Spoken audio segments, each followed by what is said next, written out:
Este programa é patrocinado por Learn to Be. O ego somos nós, a nossa personalidade, mas quando este se torna gigante ou muito pequenino, as consequências podem ser devastadoras, tornando-nos arrogantes ou demasiado apagados. Poderemos encontrar um meio termo? Quando e como poderemos evitar os extremos? Podem os pais ajudar nesta tarefa? Envie-nos as suas perguntas para o e-mail agenda@saudemais.tv ou por WhatsApp através do número 938 560 646.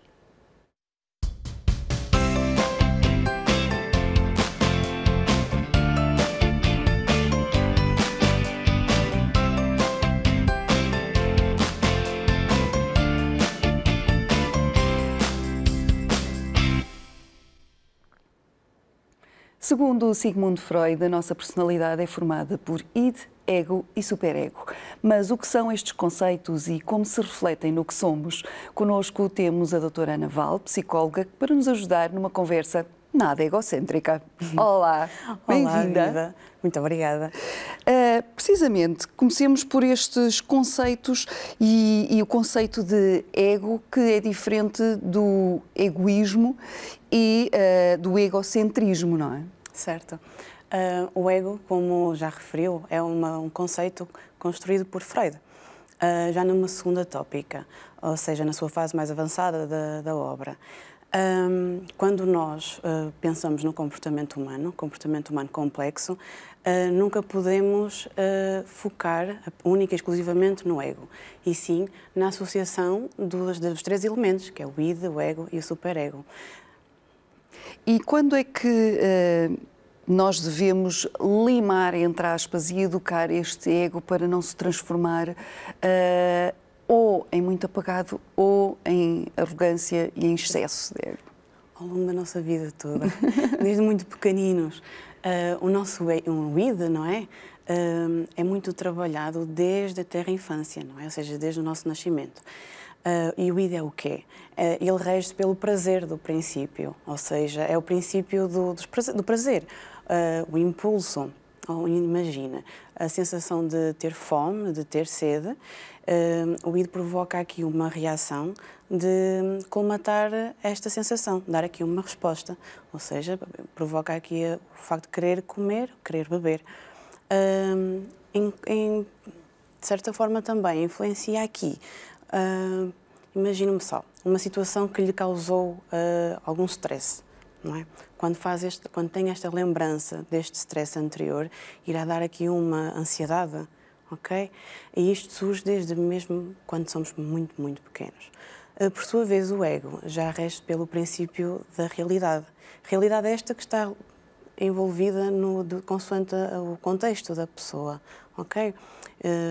E é trabalhado através destas normas, deste contexto onde a pessoa está inserida. Mais tarde, começa a ser internalizado o superego por volta dos 5 anos, e é nesta fase que surge aqui aqueles padrões morais, aquelas normas, as crenças, os valores, e é a partir desta fase que nós internalizamos estas regras, esta conduta, não é? E agimos de acordo com o que vamos recebendo, com o que vamos alimentando-nos. E aqui é importante os pais, não é? Nesta lapidação de diamante que são estes filhos. São, sim, é extremamente importante. Para os filhos e para si próprio também, não é? Nós estamos em constantemente desenvolvimento, podemos tornar-nos uma versão de melhor, não é? De nós próprios a qualquer instante. Mesmo porque muitas vezes somos indivíduos que nos tornamos pais e que também temos que aprender a executar estas tarefas. A função de pai é importantíssima, não é? E quais são as situações mais comuns em que o ego possa interferir e às vezes se perder ali um bocadinho o caminho? É assim, eu vou dar exemplos para ser mais fácil, ok? O ego exacerbado, aquele ego assim forte, não é? Torna o quê? Pode tornar uma pessoa narcisista, ou seja, aquela sensação de que é superior ao que quer que seja, não é? E até tem aqui parece incapacidade de escuta ativa, ok? Isto não é fácil de se lidar com este tipo de ego. mas também um ego frágil, não é? Também, o que é que provoca aqui? Provoca aqui uma pessoa com uma autoestima mais baixa, com dificuldade de interagir, anula-se, tem necessidade de comparar, cria aqui alguns medos de rejeição, não é? O ego acaba por ser um bocadinho a consciência, ok? Tem aqui um papel muito importante. Quando muitas vezes as pessoas nas empresas gerem pessoas, gerem equipas, têm que se gerir também egos. É fácil? Ou as pessoas também têm que ter algumas ferramentas para lidar com diferentes personalidades? É necessário ter ferramentas, independentemente de gerir estruturas organizacionais ou mesmo ser cuidador formal ou informal. É muito importante conhecer o ser humano na sua forma mais ampla, ok? Dá-nos aqui ferramentas, estratégias, dicas para poder agir e interagir com o outro e ao mesmo tempo com o ambiente em que ele está inserido. O ambiente influencia sempre também muito. Vamos então às perguntas dos nossos espectadores. Raquel Gomes, de 42 anos, de Évora, que nos diz: tenho 2 filhos gêmeos com 12 anos. Um deles tem tido mais problemas de saúde que o outro, o que nos leva a ter diferentes cuidados, mas também dá origem a crises de ciúmes tremendas do irmão. Por muito que tentemos explicar, os ciúmes continuam e nem com a idade a situação muda. Há alguma técnica que possamos usar? É assim. Claro que há.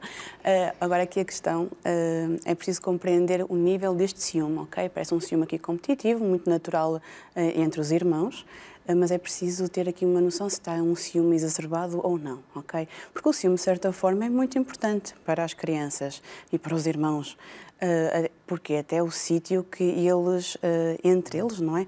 Disputam aqui identidade, espaço, a atenção dos pais, e é difícil aqui fazer esta partilha, não é? A criança tem tendência a querer o foco em si, receber esta atenção do adulto. E, efetivamente, acaba por criar aqui este tal ciúme, este ciúme competitivo, que pode ser bom. Quando exacerbado, traz aqui alguns problemas. Sim. Mas um diálogo, uma comunicação, a empatia, o envolvimento dos irmãos, dos pais, de todos os membros que estão envolvidos, é muito relevante, ok? Mas há momentos em que nós sentimos bloqueados. Nós pais sentimos bloqueados. Aquela sensação de fracasso, não é? O que é que eu vou fazer agora? Não sei lidar com isto. E não há stress, não se sinta culpado por isso. Por isso mesmo é que depois existem alguns especialistas da área e ajudam aqui algum aconselhamento parental, não é? Mas relaxe. É natural os filhos terem ciúmes uns dos outros. Quando exacerbado, vamos à procura de soluções. Tudo tem solução. Pode, por exemplo, passar por, quando um dos gêmeos está mais doente, claro que lhes têm que dar mais atenção, mas sim, haver momentos dedicados ao outro gêmeo? Sim. Ou seja, haver momentos em que ele é quase o filho único? Exclusividade. Exclusividade. Quem não gosta de sentir exclusivo, não é? Quem não gosta de sentir autêntico e único e alguém que esteja dedicado a si. Nós gostamos, é acolhedora, não é? Sentimos acolhidos, amados, importante, é muito importante. E é uma dica em que pode-se fazer quando este irmão que está aqui quase diferenciado, não é? Com este sentimento de menor atenção, é muito importante fazer este tipo de atividades com este filho. Às vezes nós deparamos-nos com situações de crianças a fazerem birras, em que os pais às vezes não sabem o que fazer, outras vezes dizem tem personalidade forte, quem está de fora diz eles não têm a mão nele. Como é que podemos avaliar esta situação? É uma sensação que rotulou logo, não foi? Personalidade forte e falta de regra, falta de limite. Todo o comportamento existe por alguma razão, há sempre um motivo, não é? E quando criança, escute bem o que é que ele quer dizer com aquele comportamento. O que é que está por detrás? O que é que ele está a sentir? Ele está à vontade? Ele tem medo? Aquele contexto lhe está a influenciar? Escute o seu filho, não é? Tente abraçá-lo, tente acolhê-lo, tente lhe balizar aquilo que ele está a sentir. E isto é muito importante para o desenvolvimento da criança. Não é? E não rotule. Isto não é personalidade forte, não é falta de limite. É necessário acolher aqui o filho. Tentar perceber o porquê daquela reação. Sim. Vamos então a mais uma pergunta. Joana Sousa, de 53 anos, de Espinho, que nos coloca também a sua questão. A minha filha desde sempre foi muito direta e sem filtros. Se em pequena as pessoas achavam-lhe graça, cada vez menos isso acontece e acham-na uma adolescente sem educação. De que forma ela pode aprender a controlar esta impulsividade para não ter dissabores no futuro? A impulsividade, não é? Muito característico muitas vezes.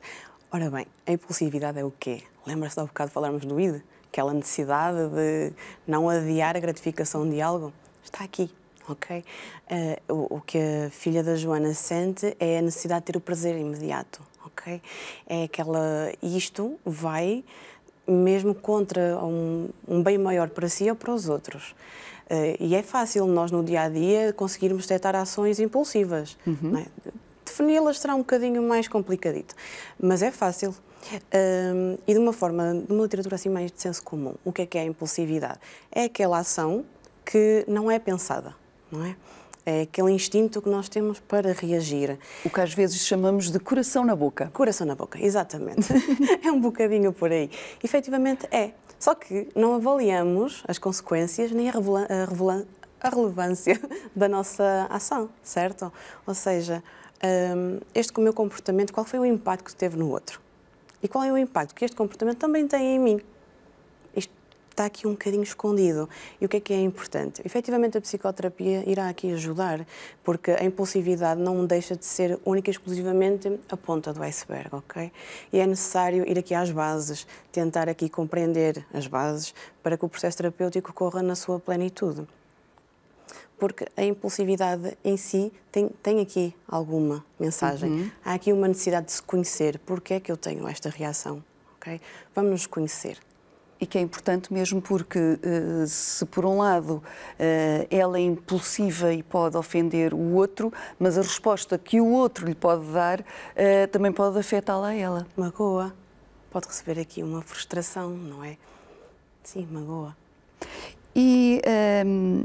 muitas vezes falamos destes assuntos e em que é necessária alguma inteligência emocional. A inteligência emocional pode ser trabalhada, pode ser aprendida? A inteligência pode e deve ser trabalhada. Pode e deve ser trabalhada, sim. De que forma? Conhecendo-se. Atreva-se a conhecer, ok? Atreva a lidar com as suas dores. Atreva a lidar com os seus potenciais, valorize-se, perceba o porquê daquele determinado comportamento, daquele pensamento, o impacto daquela emoção, conheça-se. Aqui o ganhar autoconsciência, o ganhar conhecimento de nós próprios é trabalhar a inteligência emocional, é lidar com a emoção no dia-a-dia, é trabalhar a inteligência emocional. É importante, por isso atreva-se a conhecer-se. E é importante também, às vezes, nestas situações, o que muitas vezes numa expressão se diz do calçar as botas do outro, ou seja, não julgarmos à partida sem analisar porque é que o outro está a fazer aquilo? É extremamente importante. O seu calçado pode não servir nos meus pezinhos, não é? Meus pés podem ser maiores, podem ser menores, não. Mas é preciso ter empatia, ok? Eu não sei qual é o seu número. Eu não sei quais são as suas características, eu não sei quais são as suas dores, não sei, não é? Mas se eu criar aqui empatia consigo, nós vamos estabelecer aqui uma boa relação, nós vamos conseguir aqui crescer juntas. Inteligência emocional é crescer junto, é crescer com alguém, conhecendo-se. Vamos então a mais uma pergunta do Daniel Rodrigues, de 23 anos, de Santarém. Um dos meus melhores amigos tem um problema. Acha que tem sempre razão e mesmo quando lhe mostramos de várias formas que não é como diz, não dá o braço a torcer. É assim desde os tempos de escola, mas confesso que agora cada vez tenho menos paciência e há outros amigos que já se afastaram. Será que só vai perceber quando ficar sozinho sem amigos? E vamos deixá-lo sozinho? Não é? Nós podemos ajudar o outro, não é? Se efetivamente o comportamento está aqui desajustado, se achamos isto, e se E atenção, isto é uma crítica, não é? E a crítica é subjetiva, de certa forma. Nós também estamos a ter esta conclusão de acordo com os nossos padrões, com os nossos valores, com a nossa perspectiva. Mas se, efetivamente, há aqui um comportamento desajustado, por que não criticá-lo de forma positiva, de forma empática? Por que não cativá-lo a ser diferente? Não é? Há mudança, há possibilidade de mudança. Mas é possível haver essa mudança quando as pessoas são assertivas e muito, meio dizer, pouco manobráveis, digamos assim? É possível, sim. Tudo depende da forma como nós comunicamos e como chegamos ao outro. A sabedoria está do lado de cá e do lado de lá, não é? Por isso, vamos comunicar. A forma como se comunica terá muito impacto. A forma como se cativa. Okay? É muito importante estabelecer aqui uma relação empática. O outro, pode surgir aqui algum clique. O outro, por mais rude que possa ser, sente. Ele sente. E é possível haver essa autoanálise quando erramos, porque erramos, onde erramos? É possível a pessoa... que sempre, ou seja, não vamos tomar este caso que seja assim, mas uma pessoa que se comporta sempre da mesma forma, até que alguém lhe diz isso não é correto a forma como estás a agir. É possível a pessoa analisar-se e mudar, ou o mais provável é que só tu é que achas isso, os outros nunca ninguém me disse nada? Isso pode acontecer, não é? Mas sim, é possível. Eu acredito na mudança. Faz parte do ser humano mudarmos, não é? Faz parte do ser humano. Mudar e desenvolver. Evoluir. Evoluir, exatamente. E eu acredito piamente que sim, pode mudar. Independentemente de ser só uma pessoa a sinalizar aquela situação. Os outros, será que desistiram? Ou será que vai relembrar que efetivamente alguém também já lhe disse? E naquele preciso momento só um é que ainda tem coragem de o fazer? Não é? Não.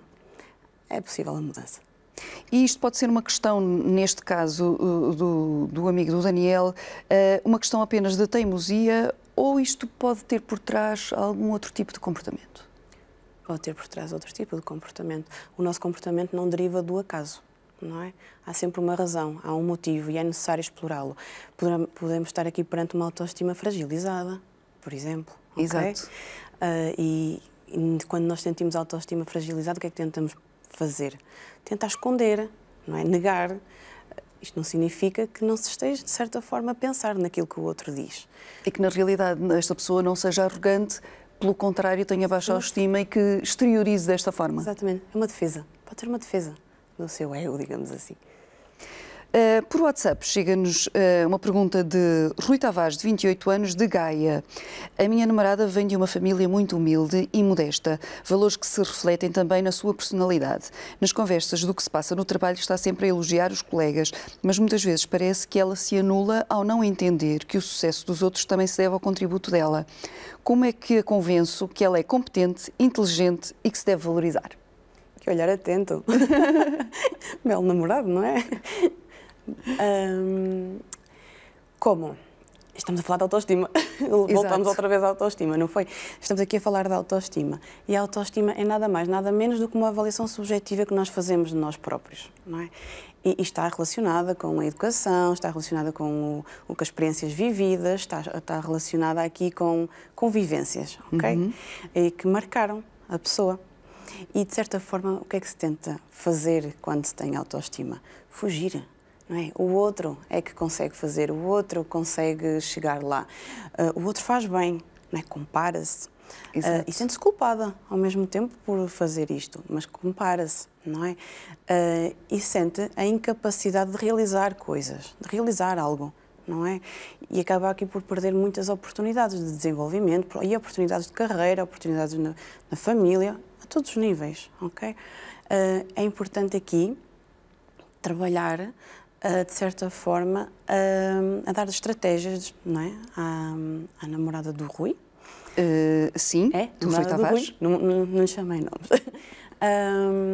Dar-lhe aqui estratégias, ferramentas, dicas, não é? Para se conhecer. Pode fazer isto em processo terapêutico, lógico. A ajuda profissional irá aqui ajudar bastante. Mas no nosso dia-a-dia existem dicas que nós podemos ir nos alimentando. E é muito importante ouvir estas dicas que já existem.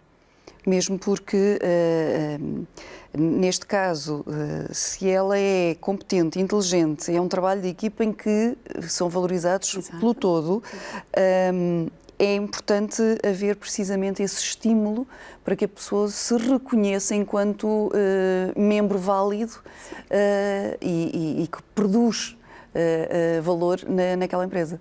Exato. Lembras-te há bocado da importância das entidades, das lideranças organizacionais conhecer o ser humano como um todo? Olha aqui a importância, não é? A própria organização poderia aqui agarrar... Puxar mais por ela, por ela também, não é? Nós temos uma responsabilidade, nós enquanto ser humano e enquanto função que acolhemos em determinadas alturas da nossa vida. E, efetivamente, aconselhava aqui a explorar-se um bocadinho, a atrever-se aqui também a conhecer-se. E o porquê que está isto a acontecer com ela?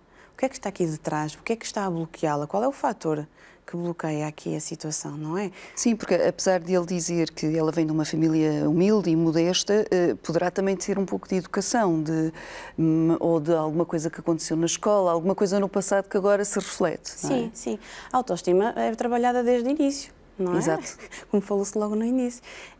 E o que é que está aqui por detrás disto? Pode estar, efetivamente, os incentivos parentais, sim, pode. Pode estar aqui situações de negligência, não acredito, não, mas vamos pôr aqui alguns exemplos em cima da mesa. Cenários. Exatamente. Aqui o facto de ser, por exemplo, boicotado, rejeitado, há situações, e mesmo outras situações, em que nós nem sequer damos contas que aquele acontecimento teve impacto. E fica aqui armazenado no nosso inconsciente durante tempos e tempos, não é? É duradouro. E posso dar aqui um exemplo. Imagina uma criança ouvir, por exemplo, o pai a elogiar o irmão, outra criança. Esta criança pode tentar querer copiá-lo. E ao fazer isto, está a fazer o quê? Para receber o elogio. E ao fazer isto, o que é que está a acontecer? Ela está a ser mais a outra do que ela própria. E olha aqui a autoestima. Olha aqui a autoestima desta criança. E como evitar? Dar espaço àquela criança de ser também autêntica, ok? E nós fazemos muitas das vezes isto, assim não damos conta. Não damos. Inconscientemente, até com expressões que usamos que podem levar a isso. Sim, sim. Não tem intenção maléfica, digamos assim, não tem maldade, não é? Mas o que é certo é que promove em nós algum sentimento... Uma pedrazinha que fica lá. Exatamente, sim, é isso. O Rafael Simão, de 26 anos, de Viseu, é autor da nossa última questão de hoje. No outro dia fui sair com o grupo de amigos do costume. Um dos meus amigos foi um pouco incorreto na forma como falou com a namorada. Quando ficámos sozinhos, chamei-o a atenção. Ele não gostou e mandou-me meter na minha vida. Desde então, não me atendo o telefone nem respondo às mensagens que lhe envio. Não acho normal, mas pergunto-me se devia ter dito alguma coisa. É assim, Rafael, nem todas as pessoas reagem da mesma forma, não é? E esta reação até pode ser por uma questão de insegurança. O outro pode estar aqui a precisar do seu tempo e pensar efetivamente naquilo que o Rafael acabou por dizer. Se me questionar se devemos dizer sempre algo, sim, sim. É importante. É importante. Até porque, se não dissermos nada, se não partilhamos o que o outro também nos faz sentir, sendo certo que a nossa opinião está aqui... É nossa. É nossa e está trabalhada de acordo com os nossos valores e as nossas crenças, não é? Mas se não fizermos nada, não demos ao outro a oportunidade de se desenvolver também, de melhorar também, não é? E estamos a proteger aqui, quem sabe, um comportamento mau. Não digo que seja este o caso, mas às vezes é preferível falar sempre do que não dizer nada e depois, mais tarde, verificamos que são episódios de violência doméstica, etc. Porque não se falou, porque não se disse nada. É importante sempre falar. E surge o arrependimento, não é? É importante sempre falar. Não tenho sombra de dúvida. E, aliás, nem é o não falar ou o falar. A questão nem está aqui. Okay? A questão deve estar na forma como se vai falar, na forma como nós nos vamos transmitir a informação. Quanto mais empática for, mais uma vez, quanto mais cativante for, maior probabilidade do outro escutar-nos. Okay? E desistir de só porque aquela pessoa está a ultrapassar uma má fase ou porque aquela pessoa está com uma insegurança, Não me parece solução, não deve ser a solução. Ao longo do nosso episódio falámos de ego e da forma como ele pode influenciar a nossa vida ao longo, várias fases ao longo da nossa vida. O que é importante reter? Dá-me vontade só de dizer 2 palavras, mas vou dizê-las no final. Vamos pensar um bocadinho, vou-vos desafiar aqui a pensar um pouco. Se reparar, desde o início, nós marcamos o outro, não é? O outro marca-nos. E é da nossa responsabilidade esta marca, ok? E esta marca cria o quê? Memórias. Eu deixo memórias em si, a Sandra deixa memórias em mim e criamos aqui também uma memória, ok? Qual é a memória que quer deixar ficar no outro? Qual é a memória que quer que o outro diga algum dia quando fale de si? O que quer deixar no outro? Qual é a marca? Isto é uma responsabilidade enorme que o ser humano tem. Por isso, o que é que nós devemos reter? Como é que nós resolvemos isto? Sendo amor em tudo o que fazemos, em tudo o que ouvimos, em tudo o que dizemos. Por isso eu atrevo-me a dizer, seja amor. Obrigada, Obrigada, Ana, eu. por nos esclarecer e por nos dar estas dicas tão fantásticas. Obrigada. O ego faz parte do ser humano, mas é importante que façamos reflexões sobre nós próprios para que este não se sobreponha a tudo e todos.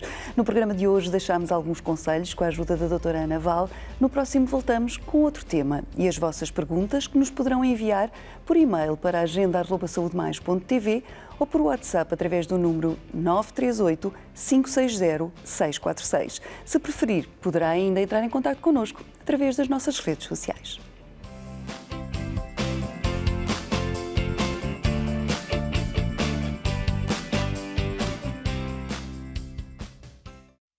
Este programa foi patrocinado por Learn to Be.